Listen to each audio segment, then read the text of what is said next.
another story for you, friends. Subscribe, or I'll come to you at night.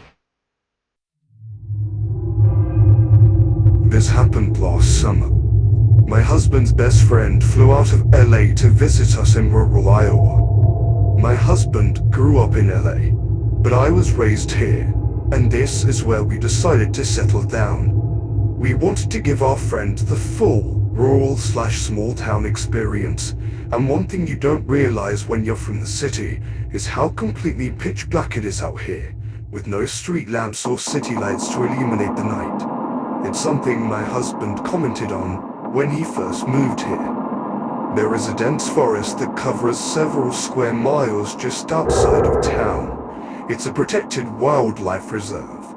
There are a lot of legends about this forest being haunted, because it was the site of a bloody battle between Native American tribes and a burial ground. The creepy old stone tower and dilapidated amphitheater in the middle of the woods are said to be especially haunted. There was also a pond in the heart of the forest that the locals refer to as Dead Man's Lake, because someone drowned in it several years ago and the body was never recovered. I'm not sure if it was accidental or suicide, as I've heard many renditions to this story. I don't believe in ghosts, and I'm not afraid of the dark or the woods, but my husband's friend does. This park technically closes at 10 p.m, but we decided to risk it and took our friend to the forest at midnight on a moonless night. We visited the tower first.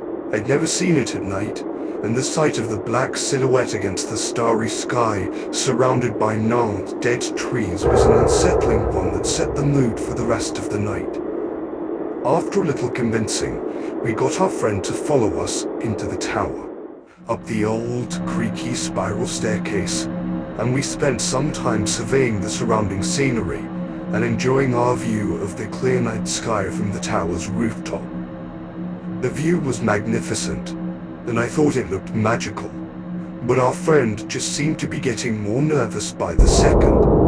We hiked back down the long dirt trail to the car, but kept hearing what sounded like footsteps coming from the trees on both sides and from behind us.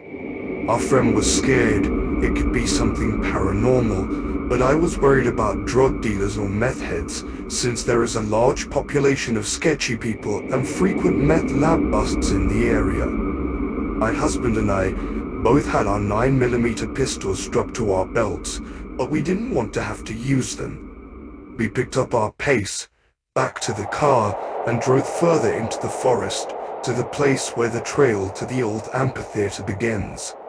Our friend was really on edge now, since the trees are much denser in this part of the forest and it was incredibly dark. We convinced him to follow us down the steep, rocky trail to the amphitheater. When we arrived, I noticed a tall structure standing in the center of the amphitheater that had never been there before, but it was too dark to tell what it was. I had been using only the light of my smartwatch to guide the way, so as to not ruin the eerie illusion created by the inky darkness of the forest with a flashlight beam.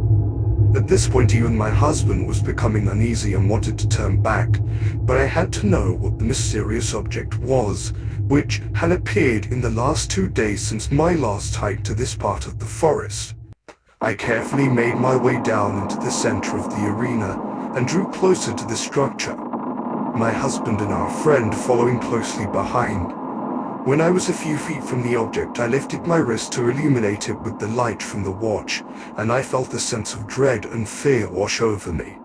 Standing before me was a 10-foot tall wooden arch, striped with red silk and adorned with animal bones and red roses. The skull of a deer with massive antlers was mounted at its peak. A smaller object that sat lower to the ground that I hadn't seen before looked to be some kind of stone altar. Suddenly, the rustling noises coming from the forest on all sides that I had previously chalked up to animals or the wind seemed much more threatening. My first thought was that it was a malicious cult or a band of Satanists that were lying in wait to sacrifice us to a demon. As ridiculous as it sounds, in that moment it seemed likely impossible, thanks to fear.